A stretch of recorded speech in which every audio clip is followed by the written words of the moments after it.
اچھا، اگر آپ سمجھتے ہو کہ اسائلم صرف ایک فارم بھرنے کا نام ہے تو شاید یہ آپ کی زندگی کی سب سے بڑی غلطی کر رہے ہو۔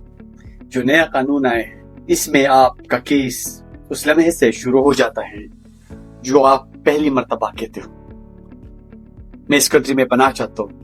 یہی وہ چیز ہے جسے بہت سے لوگ سمجھ نہیں پاتے۔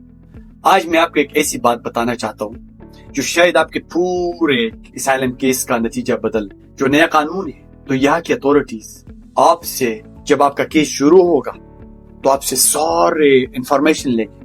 آپ کون ہو، کہاں سے آئے ہو، کن ممالک سے آئے ہو، کن راستوں سے آئے ہو، آپ کے پاس کون سے ڈاکومنٹری ایویڈنس ہے، آپ کے خاندان میں کون سے افراد شامل ہیں۔ یہ سب چیز آپ کے ریکارڈ پہ آئیں گی۔ بعد میں اگر آپ کی کہانی بدلتی ہے، تاریخیں بدلتی ہے یا آپ کوئی اپنے فیکٹ سے اس کو آپ مکس اپ کرتے ہو تو یہی ریکارڈ آپ کے خلاف، پھر آپ کی کریڈیبلٹی آپ کے خلاف یوز ہوگا۔ جو نیا قانون ہے اس میں ایک لفظ آیا ہے بار بار کہ آپ کوآپریشن کرو گے۔ قانون یہ کہتا ہے کہ جتنے بھی پروٹیکشن اپلیکینٹس ہیں وہ یہاں کی اتھارٹیز سے مکمل تعاون کرے گا۔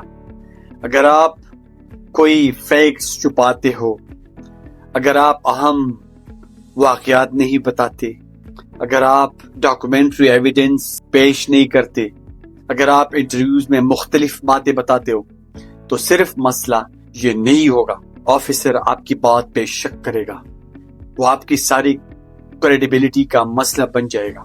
اسائلم کیسز میں جو کریڈیبلٹی ہے وہ انتہائی اہم چیز ہے۔ اس نئے قانون میں جو میں نے دیکھا ہے، اگر آپ پر ٹارچر ہوا ہو، اگر آپ ہیومن سمگلنگ کی وجہ سے کا شکار رہے ہو، اگر آپ کو ڈپریشن ہے، انزائٹی ہے یا کوئی خاص بیماری ہے تو قانون میں اس بات کو شروع میں ہی آئیڈینٹیفائی کرنے کی کوشش کرے گا۔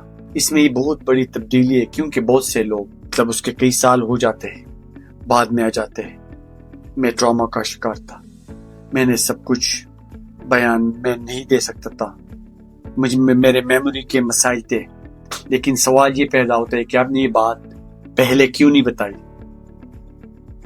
اس لیے میں ہمیشہ کہتا ہوں جتنے بھی اسائلم کیسز ہیں وہ صرف کہانی سنانے کا نام نہیں، یہ ایک پریپریشن کا نام ہے، سچائی کا نام ہے کہ آپ پورے سچائی بیان کر لو اور جتنے بھی ڈاکومنٹری ایویڈنس ہے وہ دے دو، اور آپ کی کنسسٹنسی ہونی چاہیے۔